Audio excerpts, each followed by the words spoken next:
desaparecimento de Clarice Ferreira expôs os segredos mais sombrios da Serra dos Pinheiros. Neste vídeo, você vai acompanhar a luta de uma família contra o silêncio, a omissão e a influência dos poderosos da região. Entenda como um caso ignorado pela polícia se transformou em símbolo nacional de coragem, justiça e dor. Veja os detalhes da investigação, os bastidores das denúncias, o impacto das revelações e a importância de romper o pacto do medo. Assista até o final, compartilhe sua opinião nos comentários e inscreva-se para mais histórias reais de crimes, segredos e sobrevivência. Seu apoio fortalece nossa busca pela verdade. O desaparecimento de Clarice Ferreira na Serra dos Pinheiros é daqueles casos que continuam a assombrar uma cidade, mesmo décadas depois, alimentando lendas, conversas sussurradas em barzinhos à beira da estrada e um medo surdo que nunca mais deixou as casas voltadas para o mato dormir em paz. A Serra dos Pinheiros, afastada dos centros urbanos e cercada por mata fechada, era um cenário de beleza bruta, com ruas de terra que se transformavam em lama a cada chuva, postes de luz espaçados e um silêncio quebrado apenas pelo canto dos pássaros, do vento ou de algum motor de caminhão cortando a madrugada. Ali, viver era resistir e também sobreviver a tudo que a cidade grande não queria ver ou lembrar. A família Ferreira sempre soube lidar com o isolamento. Antônio, o patriarca, havia construído a casa de madeira no alto do morro décadas antes, quando os filhos ainda eram pequenos e a promessa de uma vida tranquila no campo parecia mais forte do que qualquer preocupação. Lourdes, a mãe, cuidava da horta, das galinhas e do pequeno comércio improvisado na varanda, de onde vendia pães e doces aos vizinhos. Clarice, a filha mais velha, era o orgulho dos pais. Estudiosa, corajosa e teimosa, sonhava com uma vida além dos limites da serra, mas nunca deixava de ajudar a família. Nos dias anteriores ao desaparecimento, ninguém notou qualquer mudança de humor ou comportamento estranho. Na verdade, Clarice parecia até mais animada, conversando com colegas da escola sobre um trabalho importante e sobre planos para um futuro fora dali. Na tarde do desaparecimento, tudo parecia igual a tantos outros dias. Clarice saiu de casa por volta das 3 da tarde, com o caderno de anotações debaixo do braço, dizendo à mãe que iria buscar o irmão mais novo na escola do povoado e passar no mercadinho para comprar farinha. Era uma caminhada que fazia desde pequena, acostumada com os sons e perigos do mato. Naquele dia, o céu estava pesado, anunciando chuva, e uma neblina fina começava a descer pelos vales, tornando as sombras ainda mais profundas nas curvas da estrada. Lourdes ficou na varanda, observando a filha sumir na trilha, sem imaginar que aquela seria a última vez que veria Clarice. Segundo relatos colhidos depois, Clarice foi vista por pelo menos 3 pessoas ao longo do caminho. Primeiro pela dona do mercadinho, que lembrou da garota apressada, olhos atentos, voz apressada, comprando farinha e trocando algumas palavras sobre o tempo ruim que se aproximava. Mais adiante, um senhor que cortava lenha viu Clarice conversando com um homem desconhecido, encostado em uma moto preta à beira da estrada. A descrição do homem era vaga. Alto, de jaqueta escura, capacete pendurado no braço. Eles pareciam discutir, mas logo seguiram caminhos opostos. Ninguém soube dizer se o encontro era casual ou não. A terceira testemunha, uma vizinha que alimentava cabras perto do riacho, disse ter ouvido vozes vindas da mata, mas não conseguiu ver nada devido à neblina. O irmão de Clarice, Mateus, esperou até que o sino da escola soasse para a última chamada. Quando a irmã não apareceu, achou que ela tivesse se atrasado por causa da chuva e decidiu ir sozinho para casa. No caminho, estranhou não encontrar Clarice nem sinais dela na trilha. Chegou assustado, contando à mãe o ocorrido. Lourdes e Antônio, tomados por uma inquietação crescente, iniciaram buscas imediatamente, contando com a ajuda dos poucos vizinhos próximos. Lanternas velhas, facões, gritos sufocados pelo vento. A noite avançou sem que ninguém encontrasse sequer um rastro. O primeiro erro da polícia surgiu já nas primeiras horas. Ao ser chamado por Antônio, o policial do povoado não demonstrou nenhum senso de urgência. Registrou o caso como desaparecimento voluntário e orientou a família a esperar 24 horas, ignorando o desespero dos pais. Enquanto isso, a serra se mobilizava. Homens e mulheres varreram trilhas, poços e clareiras, abrindo caminho entre espinhos, chamando por Clarice a cada pedra, a cada curva do caminho. A chuva apertou durante a madrugada, apagando pegadas e tornando impossível seguir qualquer rastro. O dia seguinte trouxe uma esperança frustrada. Um grupo de busca encontrou, à margem do riacho, o caderno de Clarice, páginas rasgadas e molhadas, com palavras quase ilegíveis misturadas a desenhos ansiosos. Não havia sinais evidentes de luta, mas um par de pegadas desconhecidas próximas ao local foi rapidamente apagado pela enxurrada. O clima, já pesado, tornou-se insuportável quando a polícia se limitou a recolher o objeto, anotar alguns dados e ir embora, deixando a família entregue ao próprio destino. Nas semanas que seguiram, o desaparecimento de Clarice transformou o modo de vida na Serra dos Pinheiros. Portas passaram a ser trancadas antes do escurecer, crianças proibidas de andar sozinhas. O pequeno comércio de Lourdes nunca mais teve movimento como antes, e Antônio passou a rondar as trilhas todas as tardes, como se esperasse encontrar a filha de repente surgindo do mato. A ausência da polícia ficou clara. Nenhuma equipe especializada foi enviada, nenhum cão farejador, nenhuma ronda extra. O registro da delegacia virou apenas mais uma folha esquecida no arquivo. Ao redor, começaram as teorias. Alguns vizinhos murmuravam sobre rivalidades antigas entre famílias da região, lembrando de brigas por terra e pequenos furtos nunca resolvidos. Outros diziam que Clarice teria se perdido de propósito, tentando fugir de um segredo que só ela sabia. Mas o que realmente mantinha todos em alerta eram relatos de sombras vistas na estrada, vultos surgindo na mata, vozes sussurrando à noite. Em vez de respostas, apenas mais silêncio e um medo que nunca havia sido sentido antes. Enquanto o tempo passava, Lourdes colecionava promessas vazias da polícia. Um investigador foi designado, apareceu na serra, conversou rapidamente com 2 vizinhos e foi embora antes do anoitecer. A família ficou sozinha, presa entre a esperança e a certeza amarga de que ninguém realmente queria saber o que aconteceu com Clarice. Mas, para quem morava ali, era óbvio. A verdade sobre aquela noite estava mais próxima do que todos podiam imaginar. Só que, na Serra dos Pinheiros, a verdade é algo que raramente sobrevive à neblina e ao medo. Nos dias que se seguiram ao desaparecimento de Clarice, o clima na Serra dos Pinheiros se tornou sufocante. O vento parecia mais frio, as noites mais longas e mesmo durante o dia, o silêncio pesava sobre cada casa como se toda a comunidade segurasse a respiração, esperando notícias que nunca vinham. A família Ferreira, destruída pela angústia, se revezava entre buscas incansáveis e idas frustradas à delegacia, onde sempre encontravam portas fechadas ou promessas de novas diligências que jamais aconteciam. Lourdes envelheceu em poucos dias. Antônio, antes um homem de fala firme, se calava por horas, sentado na varanda olhando para a estrada de barro, como se pudesse adivinhar de onde viria a resposta para o que aconteceu com a filha. Mas a resposta não vinha. O pequeno comércio da família ficou às moscas. Clientes de sempre passavam rápido, evitavam olhar para dentro, temendo conversar demais ou saber o que não queriam saber. Mateus, o irmão de Clarice, parou de ir à escola, consumido por culpa e medo. Os poucos amigos mais próximos se juntavam às buscas, armados de lanternas e coragem. Mas, com o passar dos dias, até eles começaram a se afastar, exaustos e apavorados pelo mistério que só crescia. No povoado, surgiam boatos a cada esquina. Uns diziam que Clarice tinha fugido por causa de um namoro proibido. Outros juravam que a tinham visto dias antes, conversando com um forasteiro de aparência estranha, sempre rondando a região em uma moto preta. Os rumores cresceram quando um lenhador afirmou ter visto, na tarde do sumiço, o mesmo homem parado à beira da trilha, olhando fixamente para a mata como se esperasse alguém. O relato, porém, foi ignorado pela polícia, que logo desistiu de investigar a linha do estranho da moto. Enquanto isso, Lourdes vasculhava a casa da filha, procurando qualquer pista. Um bilhete, um recado, algum segredo anotado nos cadernos.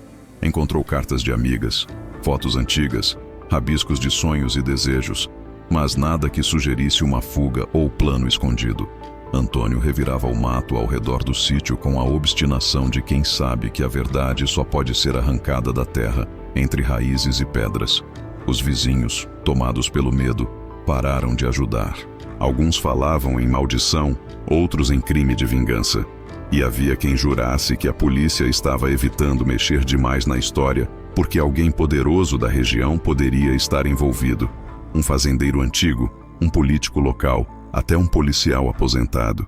O único vestígio físico encontrado foi o caderno molhado de Clarice, recolhido à margem do riacho, páginas borradas e rasgadas. Nele, entre tarefas escolares, havia desenhos de árvores, nomes de colegas, um mapa mal traçado da região e uma frase enigmática: "Nem tudo é o que parece na serra." Lourdes mostrou o caderno ao delegado, mas ouviu apenas um conselho para não alimentar fantasias. Era a segunda vez em uma semana que a família era tratada com indiferença, e a certeza de abandono se enraizou. As semanas seguintes só aumentaram o abismo. A rotina do povoado se transformou, pais proibiram filhas de andar sozinhas, as escolas fecharam mais cedo, e à noite ninguém saía sem companhia. O comércio de Lourdes não se recuperou. Nas missas de domingo, o nome de Clarice era citado em preces murmuradas, enquanto olhares nervosos evitavam se cruzar, cada um temendo que a história escondesse mais do que todos eram capazes de suportar. Ao final do primeiro mês, uma pista inesperada. Um caminhoneiro de passagem pela estrada de terra afirmou ter visto uma jovem andando sozinha ao entardecer, roupa suja de barro, perto de uma antiga casa abandonada na parte mais alta da serra. Antônio e Mateus correram ao local, reviraram escombros e matagal, mas não encontraram nada além de pegadas desfeitas pela chuva e uma pulseira que, segundo Lourdes, não pertencia à filha. O mistério se adensava. O medo também. Por baixo da neblina da Serra dos Pinheiros, crescia a sensação de que a verdade sobre Clarice estava sendo engolida pelo silêncio e pela omissão, não só da polícia, mas de toda a comunidade, cúmplice de um segredo que ninguém ousava enfrentar. E entre cochichos e olhares furtivos, a certeza amarga. O desaparecimento de Clarice não era apenas mais um caso arquivado. Era o tipo de tragédia que revela, sob a superfície do medo, tudo o que uma cidade prefere fingir que não existe. As buscas por Clarice seguiram transformando o cotidiano da Serra dos Pinheiros num teatro de desespero e suspeita. Ao longo do segundo mês, a família Ferreira, já devastada, persistiu. Lourdes rezava sozinha na cozinha, repetindo o nome da filha como quem tenta trazer alguém de volta pelo poder das palavras.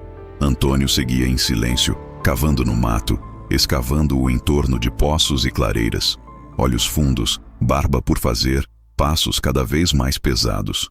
Mateus, retraído, deixou de falar com os pais, como se a culpa e a vergonha de ter voltado sozinho naquele dia fossem culpa de uma decisão irreversível. Ao redor, os moradores dividiam-se entre o medo e o conformismo.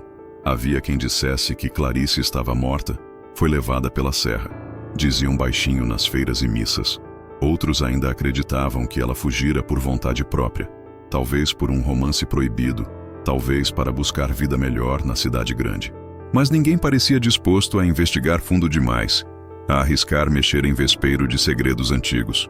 O que começou como solidariedade, logo virou silêncio, cada família se fechando, evitando perguntas e também respostas. A polícia, pressionada por uma matéria de rádio que levantou suspeitas de negligência, simulou uma reabertura das buscas.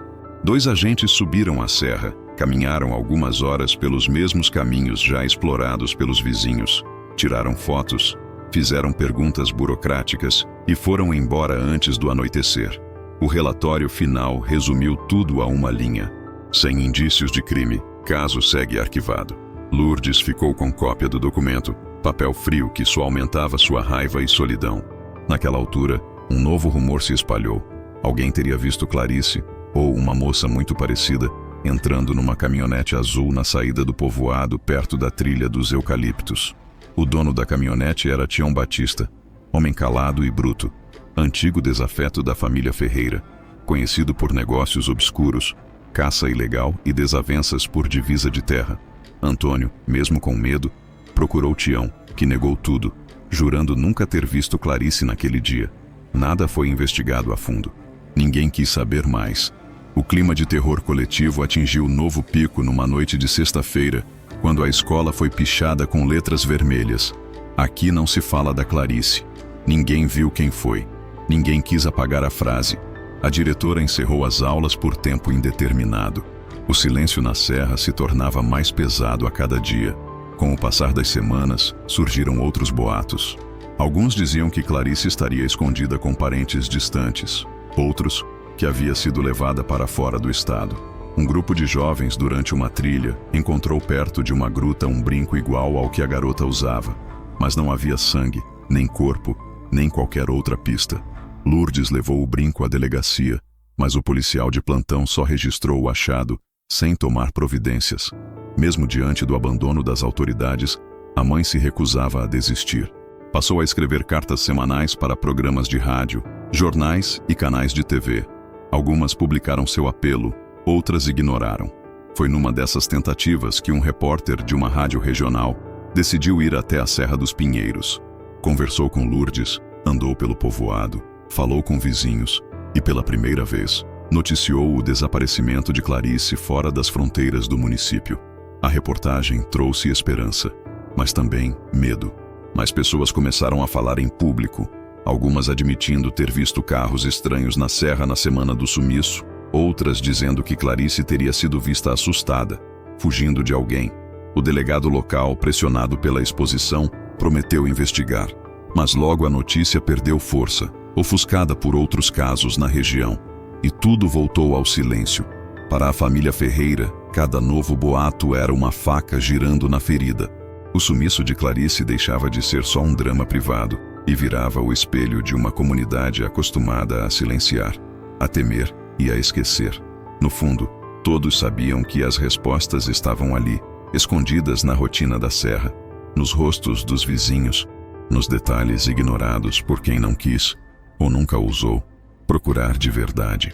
Com a notoriedade do caso aumentando, a Serra dos Pinheiros deixou de ser apenas um cenário isolado e tornou-se símbolo de um silêncio doentio que protegia mais do que apenas segredos de família. O rádio, que durante décadas transmitia apenas músicas sertanejas e avisos de missa, agora ecoava perguntas incômodas. Onde estava Clarice Ferreira? Por que a polícia ignorou pistas e relatos? O nome da jovem passou a circular em redes sociais da região, junto de outras histórias antigas de desaparecidos, roubos abafados, brigas de terra e crimes nunca solucionados. Aos poucos, os Ferreira perceberam que não estavam sozinhos no sofrimento. Pelo menos outras 3 famílias, em anos diferentes, perderam alguém para o sumiço sem explicação, sempre em circunstâncias estranhas e cercadas por boatos. Lourdes mergulhou na investigação pessoal. Começou a visitar cada vizinho, anotando conversas, datas, hábitos estranhos.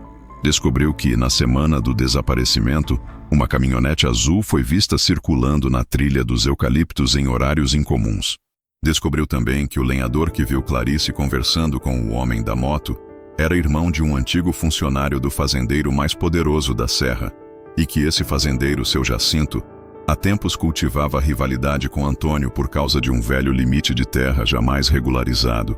Lourdes levou as descobertas à delegacia, mas foi recebida com desdém. O policial anotou tudo em papel de pão e prometeu dar uma olhada, nunca mais retornando ao assunto. Enquanto isso, Antônio definhava. Cada tarde, ele refazia a trilha do sumiço da filha, vasculhava covas rasas de animais mortos, examinava galhos quebrados, riachos turvos, grutas e matagal, procurando qualquer pista. Mateus, cada vez mais introspectivo, começou a escrever num caderno escondido, rabiscando mapas da região, anotações sobre pessoas suspeitas e até sonhos em que via Clarice acenando do meio da neblina, pedindo socorro. Um novo capítulo começou quando o repórter da rádio decidiu aprofundar o caso. Retornou à serra, dessa vez com um gravador e uma lista de perguntas duras. Entrevistou Lourdes, o lenhador, a dona do mercadinho, o padre, alguns professores e até Tião Batista, o dono da caminhonete azul. Percebeu contradições nos relatos, buracos em horários, gente que dizia não ter visto nada, mas depois era desmentida por outros. Tião se irritou ao ser citado como suspeito dizendo que havia sido alvo de acusações falsas por conta de brigas antigas com Antônio.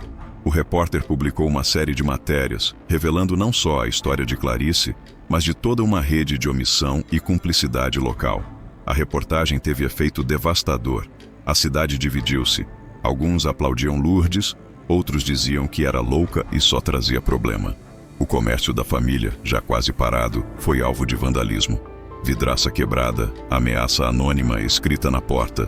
Para de fuçar. Lourdes, mesmo assim, não recuou. Se antes o medo era perder a filha, agora era perder a memória dela para sempre. Antônio e Mateus se viram obrigados a acompanhar a força da mãe, mesmo quando tudo ao redor dizia para desistir. No meio dessa tempestade, uma pista inédita. Um adolescente da região, que costumava sair à noite para caçar tatu, contou ao repórter que viu luzes de lanterna e vultos se movendo perto da antiga casa abandonada na trilha da serra, na mesma noite em que Clarice sumiu.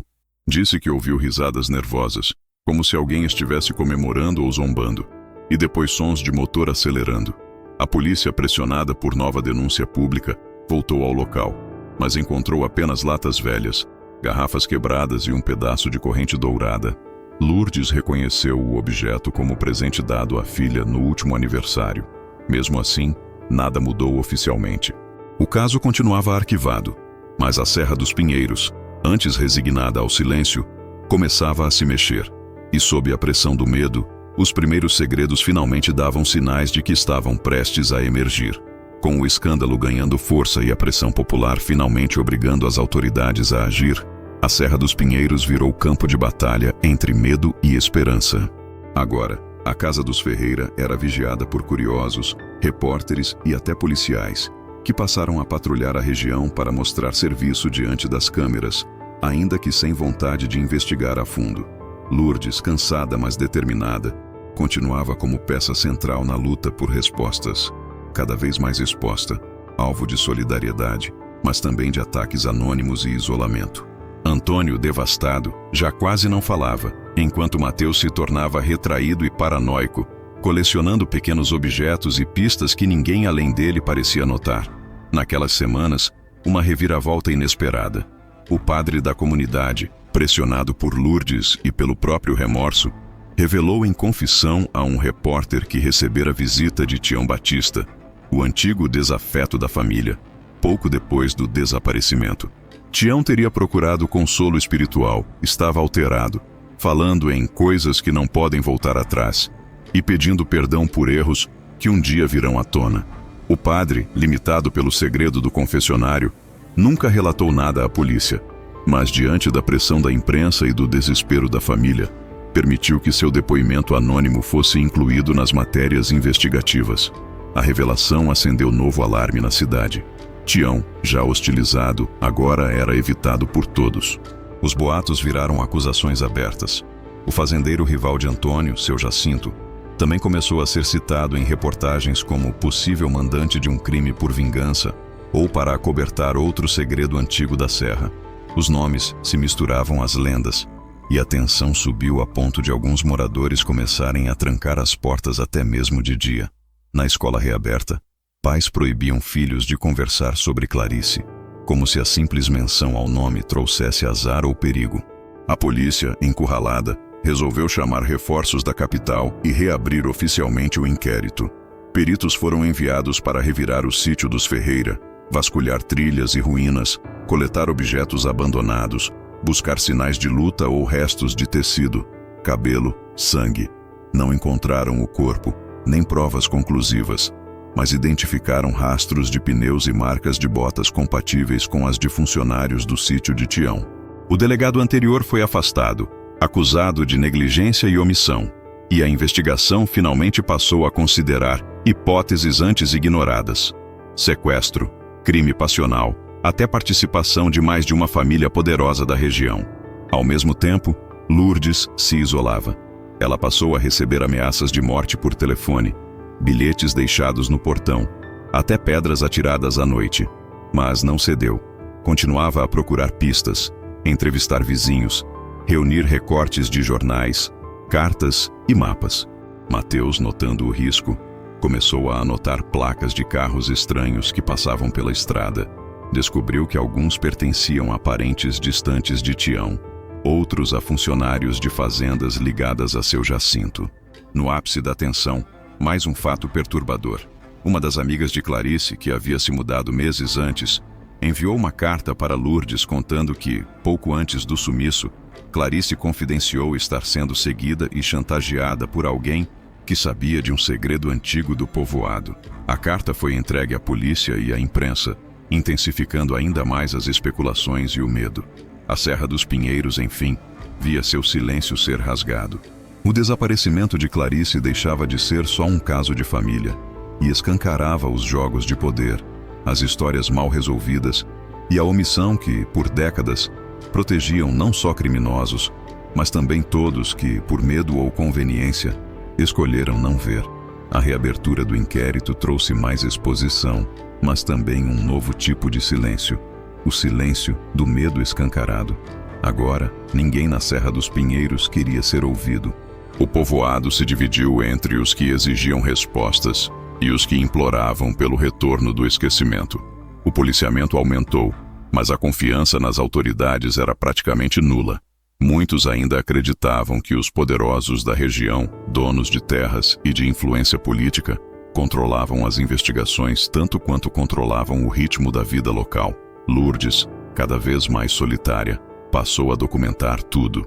Enchia cadernos com anotações, nomes, datas, frases ouvidas em reuniões, detalhes de carros vistos à noite. O comércio, já esvaziado, virou mural de recortes de jornais e de cartas anônimas. Até clientes antigos começaram a evitá-la. Temiam que a proximidade fosse interpretada como apoio à exposição dos segredos da serra. Mateus, mesmo criança, tornou-se obsessivo na coleta de pistas, criando mapas das trilhas, anotando possíveis rotas de fuga, listas de pessoas suspeitas para a polícia, para a mãe e para o repórter da rádio, que agora acompanhava a família de perto. A chegada dos peritos estaduais e dos novos investigadores alterou a rotina da cidade. Pela primeira vez, o sítio de Tião Batista foi oficialmente revistado. Barracões, galpões, máquinas velhas e áreas de mata fechada foram vasculhados. Foram recolhidos pedaços de tecido, fios de cabelo, marcas de pneus e uma corrente dourada presa a um galho de árvore próximo ao rio. Objeto reconhecido por Lourdes como sendo de Clarice, dado a ela pela avó anos antes. O laudo confirmou o DNA feminino, mas a degradação pelo tempo impediu uma identificação conclusiva. Enquanto as autoridades locais se apressavam em apresentar resultados, novos boatos tomavam conta da serra. Diziam que Tião havia deixado a região, ameaçado por vizinhos e pela própria consciência. Alguns acreditavam que ele fora aconselhado a sumir até as coisas esfriarem.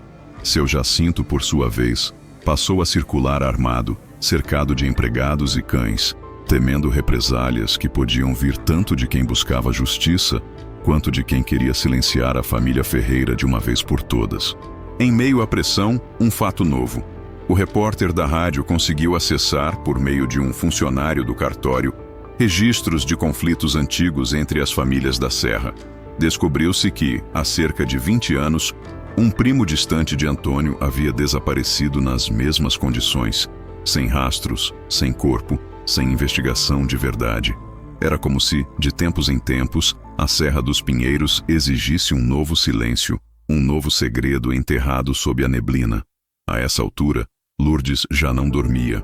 Passava as noites sentada à janela, olhando a estrada, esperando algum movimento, um farol perdido no escuro, qualquer sinal de Clarice ou de quem sabia a verdade.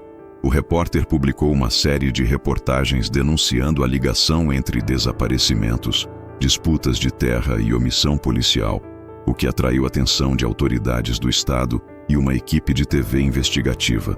A exposição, porém, trouxe mais medo. Telefones grampeados, ameaças, olhares atravessados nos encontros de domingo. O padre, que antes servia de consolo, passou a recomendar orações em silêncio, temendo represálias.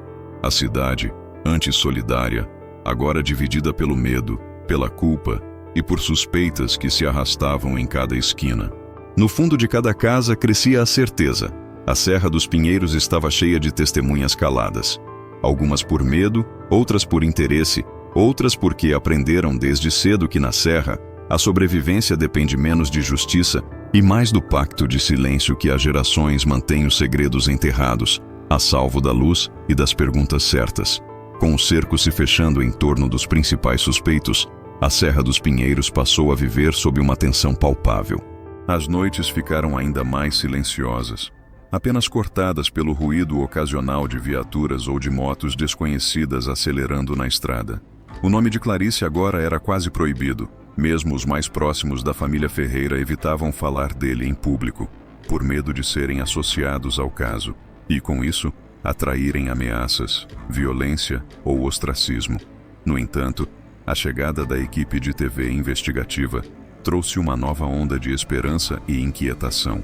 Os repórteres, acostumados a casos arquivados e à hostilidade do interior, instalaram câmeras, entrevistaram moradores, gravaram o comércio vazio de Lourdes e seguiram as trilhas que Clarice percorreu no último dia. Foram ao sítio de Tião, tentaram entrevistar seu Jacinto, percorreram todos os lugares que apareceram nos cadernos de Mateus. Muitas portas se fecharam, mas alguns moradores, no anonimato das gravações noturnas, finalmente contaram aquilo que sabiam, que ouviram gritos e motores na noite do desaparecimento, que viram marcas de pneus e pegadas de bota perto do riacho, que há muito tempo, sempre que alguém sumia, havia depois uma estranha calmaria, como se a ausência virasse regra para todos os que restavam. A reportagem nacional foi ao ar numa quinta-feira, mostrando a dor de Lourdes, o mutismo de Antônio, a inteligência de Mateus e o medo espalhado pela cidade. Denunciou a negligência policial, revelou as ligações entre famílias e lançou ao público a pergunta: quem está protegendo os responsáveis? As denúncias provocaram reações imediatas. O Ministério Público do Estado abriu uma sindicância sobre a conduta dos delegados anteriores. Um promotor foi enviado para a cidade. A polícia do interior foi obrigada a prestar esclarecimentos. Em meio a esse novo furor, uma testemunha inesperada se apresentou. O lenhador, irmão do antigo funcionário de seu Jacinto, procurou o repórter da TV e contou o que vira de verdade naquela tarde fatídica. Disse que Clarice foi levada à força por 2 homens. Um deles ele reconheceu como empregado de Tião Batista. Relatou ainda que os sequestradores usavam a caminhonete azul e que naquela mesma noite voltaram sujos de lama, assustados, e discutiram em voz alta dentro do galpão, falando em resolver logo para não sobrar pista. Com o novo depoimento, o inquérito finalmente ganhou corpo de investigação criminal. Mandados de busca foram expedidos para sítios suspeitos. Funcionários de Tião e de seu Jacinto foram levados a depor. As pressões aumentaram, tanto sobre os acusados quanto sobre a família Ferreira e suas poucas testemunhas. Lourdes passou a andar acompanhada por policiais de fora. Mateus teve de ser retirado da escola por medo de represálias. Antônio se manteve em silêncio, recusando entrevistas e até o consolo de antigos amigos. Em meio a buscas intensas por áreas de mata, a polícia encontrou novos vestígios. Um tênis feminino enterrado sob folhas, fragmentos de tecido rasgado e uma medalhinha de prata. Lourdes reconheceu tudo. Eram de Clarice. O laudo técnico confirmou a presença de DNA da jovem nos objetos. Restava saber se algum dia encontrariam o corpo, a resposta ou a coragem para acusar os donos do poder que, por décadas, ditaram quem vive e quem desaparece na Serra dos Pinheiros. Enquanto a reportagem seguia viralizando, o povoado vivia entre o alívio de finalmente ser ouvido e o terror de saber que, quanto mais a verdade se aproximava, maior era o risco de uma nova tragédia ou de um novo silêncio imposto à força. A pressão nacional finalmente tornou impossível qualquer novo arquivamento. O Ministério Público Estadual assumiu o caso e, junto com a Polícia Civil da capital, conduziu uma operação para prender os principais suspeitos, incluindo funcionários de Tião Batista e do sítio de seu Jacinto. Foram realizadas buscas simultâneas em propriedades rurais, galpões e casas ligadas às famílias mais influentes da região.